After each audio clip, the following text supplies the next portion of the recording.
Hacking into Forrest Gump's computer is easy. His password's just OneForrest1.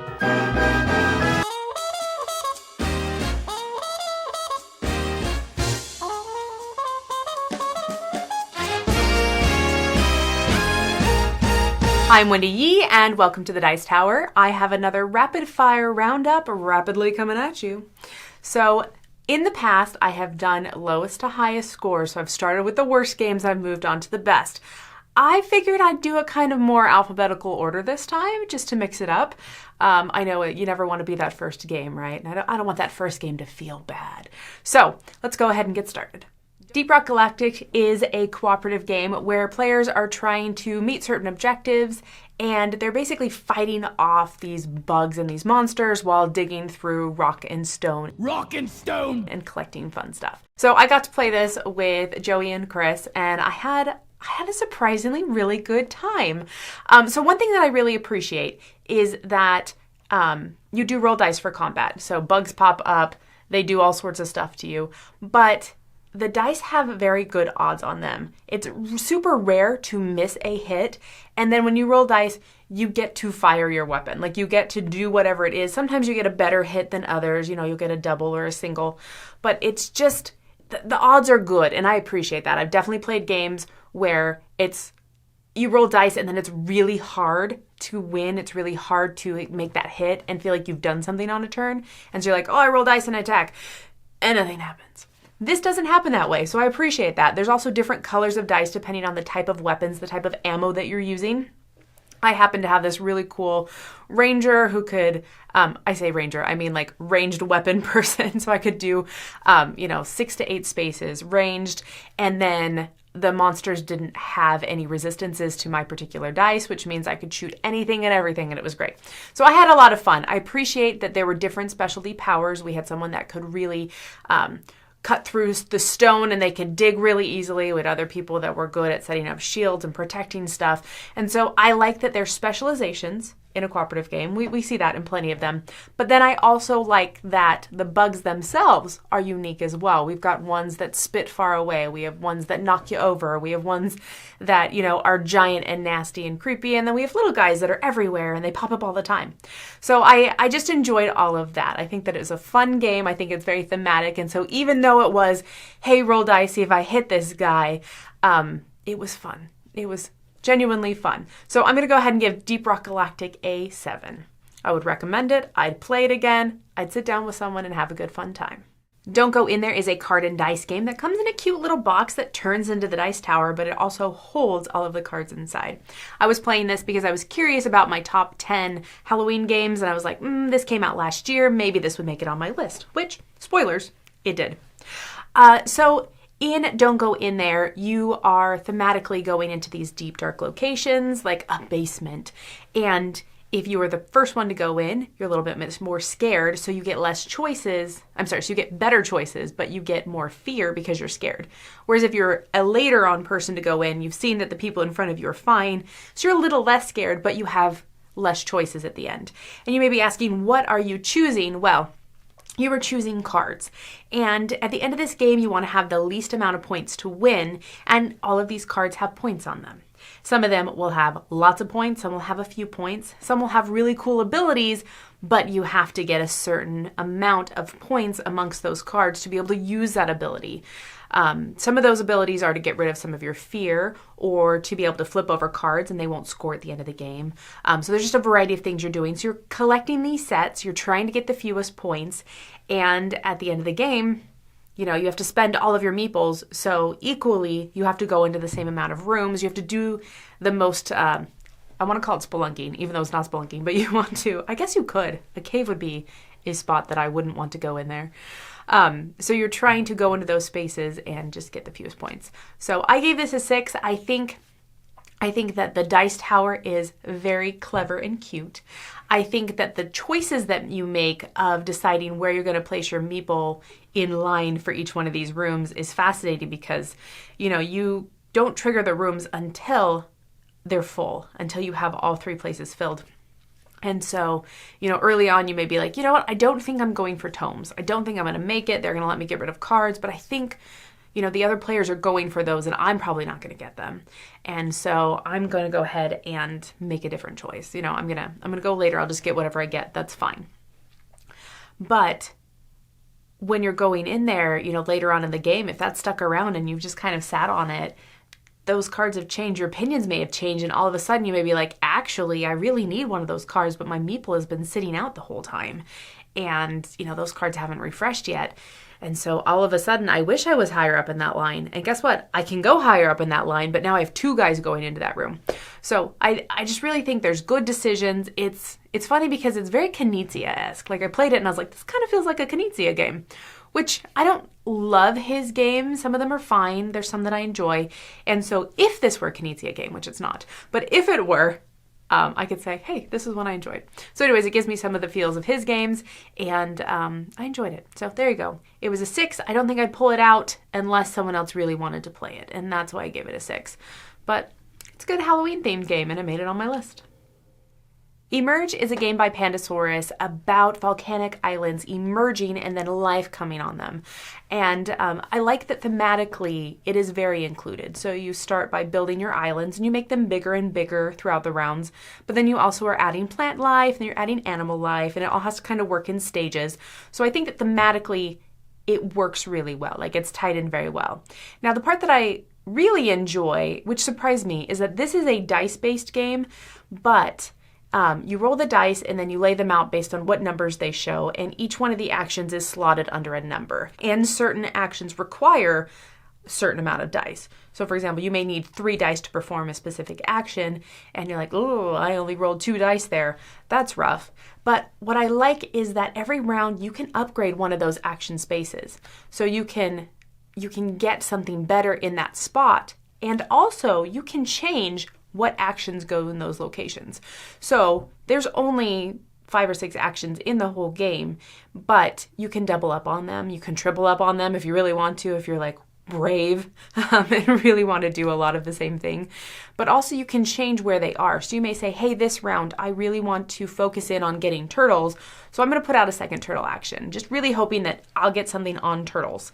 I'll get dice on either one of those spaces and enough of them. But then later on, you're like, you know what? Now that I got my turtles, I need a seal because that's the next step in the animal progression. I'm going to get rid of my old turtle tile, keep the upgraded one, get rid of the old one, and I'm going to put an upgraded seal tile there. So now I have 2 seal tiles going on. So I like that you get to make your own luck, basically. You get to change what there is. And some of those powers let you mitigate dice. They let you move dice. They let you do stuff with the dice. So they're mitigating factors, as well as you can increase the quantity of the actions that you specifically want and get rid of other ones that you're not working towards at the moment. So I think there's some really good stuff going on there. There are ways to get these nice little tokens that give you like bonuses throughout the game, and I think my only complaint is that you can't use those tokens the same turn that you get them. So there are ways that you can make some really fun combos, and that's honestly probably why they got rid of them, or they got rid of that ability to use them immediately, because you could do some awesome things. Those tiles are pretty sweet to gain those bonuses, and so being able to use a bonus to get another bonus to get another bonus would be so much fun, and I would love that. But that's not a thing. So it's a minor complaint. That's my only complaint. So this one I'd give Emerge a 7.5. I think that it's fun, and I would definitely suggest playing it again. So there you go, Emerge. Moon River is always being compared to King Domino, and for good reason. It is very similar, very, very similar. One of the main differences is that in King Domino, the dominoes are already put together, and in Moon River, they are not. You are drafting individual pieces and then placing them together to make a domino that you are then putting out on your board. Now, some things I like, some things I don't like as much, and one of those things is that there are certain domino spaces that have circles on them. And the circles allow you to get cowboys. Now, cowboys are great because they protect your cows so that other people can't steal them. And that is absolutely wonderful. However, sometimes the cowboy is, hey, I want to steal a cow, and then there are no cows to steal because everybody else has cowboys protecting their cows. So there's moments where these cowboys are very useful, and then other times where it's like, I just have to take something and I don't really want any of them. So I'll just take this. So that's a little bit negative for me. However, I do enjoy that you are building your own dominoes, that you're creating those little segments together. And I think that's interesting choices. For example, if I have, the red desert land and I'm building it up, I'm making it big, I've got cows on it, it's going to be a great big scorer. But then I was forced to draft something that I didn't really want. I can make that choice of, hey, do I want to put that particular tile connected to the nice big red land, but also I'm kind of blocking it in a little bit? Or do I want to just leave it here for a good long time till the end of the game to see if I even need it? So I think that there's some cool decisions there, and I like the decision space. So at the end of the day, I'm going to give Moon River an 8. I think that it is good. I think it is solid. I think it is fun. So there you go. Moon River, gave it an 8. Splito is a drafting card game where you have 2 different scoring piles next to you, and they're between the players. So I'm working on everything on my left and everything on my right, but also my neighbors are working on those same things. And you are drafting cards, and you're drafting either patterns or you are drafting scoring cards for the patterns. And this is something I really enjoy. I enjoy being able to work with stuff on my neighbor's side. So what I am trying to do to get the most points is I'm trying to balance out what is around me. I don't want either side to be too strong. I want them to be as balanced and as equal score-wise as possible. But at the same time, I'm picking cards, and my hand of cards that I'm drafting might lean more towards one direction or another for those benefits. Also, sometimes you'll play cards out that will completely ruin benefits that you thought you had. So you can have a scoring card out and you're like, okay, cool. I'm good as long as I don't play an orange. And then someone plays an orange on it. Or you only have oranges in hand and you're like, oh no. Do I play it on my left one, which will remove 5 points, but it's really far ahead, or do I play it on the right because, maybe it'll get me a point over there. So you're just trying to decide and balance out those two sides, but you're also interacting with other players because they're working on the same things. And I enjoy that positive interaction of we are both fully invested in both sides. It's not like one person will say, hey, I'm going to get nothing on my left side and I'm only going to work on my right side, because that just doesn't work. So I really enjoy what's going on in Splito. I'm going to go ahead and give it a 7.5. I think it's fun. I think it's quick. I also liked the 2-player variant, which surprised me. In a 2-player variant, you have 2 sets in front of you. So you instead of doing with your 2 neighbors, you're just working on 2 of your own, and then the other player's working on 2 of their own. And so you're still drafting cards and deciding, am I going to put it on the left side or the right side? But then at the end of the day, we each have our own. So there's not that interaction, that positive interaction. Obviously, you can see, like a drafting game, you can see what's in your hand and you can hate drafts and all that good stuff. But yeah, I liked what was going on there. So there we go. Splito, great game. I give it a 7.5.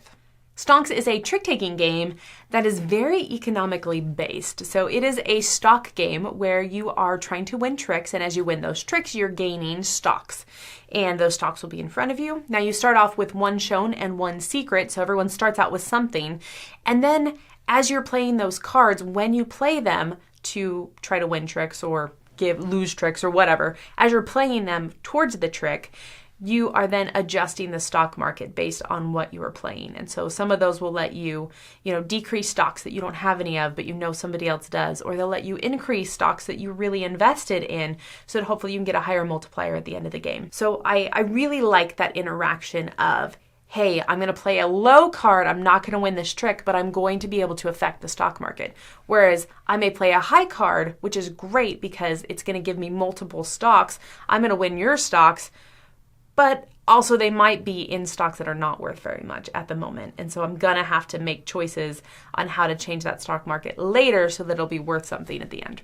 So I just really enjoy that interaction. I think it's fun. I'm going to give this an 8.5 because I like trick-taking games and I like stock markets. Combine those together, hey, I'm happy. Terraforming Mars, the dice game. This is definitely the loser on my list today. Sad. I am a Terraforming Mars fan. I'm not a huge, amazing fan, but I am a fan. I've liked the game. I've played it lots and lots of times. And when Ares Expedition came out, I was thrilled because it made it faster and it still gave me a lot of that engine building awesomeness that I love about Terraforming Mars. And then the dice game came out and I was like, ooh, sweet. I want to try this. And then I was so sadly disappointed. In the dice game, you're still trying to do all the basic terraforming things. You're trying to get oxygen, you're trying to get oceans, you're trying to get the heat up. Everybody's working on the same tasks, and so you could run out of opportunities to gain points from increasing heat if that gets maxed out, and you have to, then choose something else to do. I like thematically that we're still in Terraforming Mars. Visually, it still looks like Terraforming Mars, but it's missing the soul of the game that I love so much, and that is just the ease of the engine building. This really struggles. So it does have engine building. You can build cards that can then give you more dice to roll, and you can, or maybe they'll give you more cards to choose from in your hand. So there is engine building. It really, really struggles.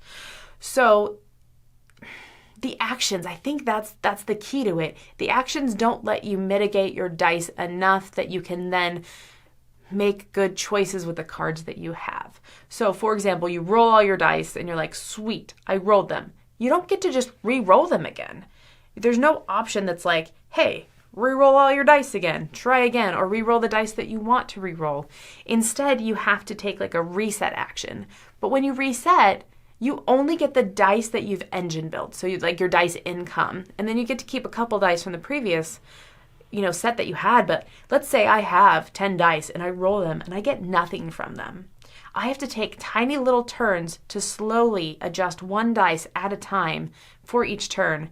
Or I can choose to get rid of all of them except for like 2 and start over and redo my income, which income's great, but it wipes it out and makes you start from scratch. And so I find that to just be so disappointing that I am dependent on the luck of the roll, and then I don't have a lot of ways to easily mitigate. And I understand that if I got to roll 10 dice and then I got to get income of another 10 set of dice, that it would be overpowered. But I just feel like this game needed some more development. I feel like it needed to have the fun and the soul brought back into it. I feel like the people that were winning, that had good success because they drew the right cards and they happened to roll the right dice that matched the right cards so that they could get that stuff. Like, I think it was fun, and that's great. But for people who have poor rolls, or they just didn't draw good cards that let them build their engine, or maybe their cards just never match the objectives that they drew, and you're just like, it just happened. I just never got objectives. Like those kind of things were it was so lucky that it wasn't fun. And so, sadly, I have to give Terraforming Mars, the dice game, a 4, which is just a tragedy because I was excited about it. I thought it was going to be fun. There are so many other dice games that I've played that are better, that have kept the fun. For example, Roll for the Galaxy. I love that because there's ways to mitigate the dice. There's ways to make it work for you. You're re-rolling each round so that it's fresh, it's exciting, and you get to do fun actions. And it's... I was hoping that's what it was going to be, was somewhere like that, because we had Ares Expedition. Oh, I was hoping. So anyways, Terraforming Mars, nice game. I gave it a 4. That's that.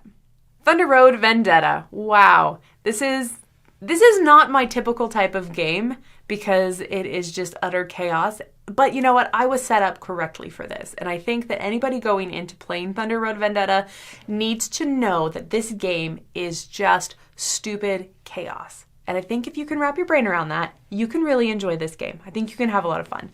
And for all you people that this is what you like, cool, that's awesome. But for people like me, I need to come into this with the proper mindset, and then I had a blast. Now, in Thunder Road Vendetta, you are kind of sort of racing, but mostly you're just driving around, hitting people, smashing them into rocks, shooting them down with helicopters, and just jumping over ramps and just absolute utter chaos, right? And so I like that. I like that we all have like a little bit of a special ability, but it's minor. I like that we are just slamming and ramming and catching on fire and blowing up and just all that kind of stuff. I think it's fun. I think it's fun. I think it's thematic. I think it's great. And you can actually win the game. You can race to the end. It's possible. Maybe not likely, but it is possible. And so I think there's fun story moments. I think there's a good goal. I think the interaction is great. So there's a lot of fun going on in Thunder Road Vendetta. My small critique is that when you run into other people's cars, you roll to see, where you end up, where you spin out, who ends up where, all of that kind of stuff. And when you do that, sometimes you'll run into another car and you'll have to do that whole process again. And then sometimes you slam back into the car you came from, and it's just like this back and forth thing. And I get, thematically, it kind of makes sense that when you're in a car accident, like your car just flies around and hits things and you don't really get to plan that. You can't just be like, hey, I'm going to topple over a semi and conveniently roll into this parking spot over here that I wanted to go to anyways. Like, you can't do that stuff in real life. So I get it. But that's just a minor little peeve of mine that I find, like, it just kind of slows down the game to be like, I'm bouncing here, then I bounce here, then I roll to bounce here, and then I roll to bounce here, and then I roll back, bounce here, and I ended up in the same spot I started in? What happened? So Thunder Road Vendetta is a lot of fun. Once again, be in that ride mindset. I'm going to give this a 7.5. I think it's cute. I think it's a great idea. And I think that they hit exactly what they were trying to hit, and I can be on board for that. Thanks for joining me for another rapid fire roundup. Go ahead and leave in the comments if you've played any of these games, if you like them, how you feel about them, maybe how you'd score them. Anyways, I'm Wendy Yee. This is the Dice Tower, and have fun playing games.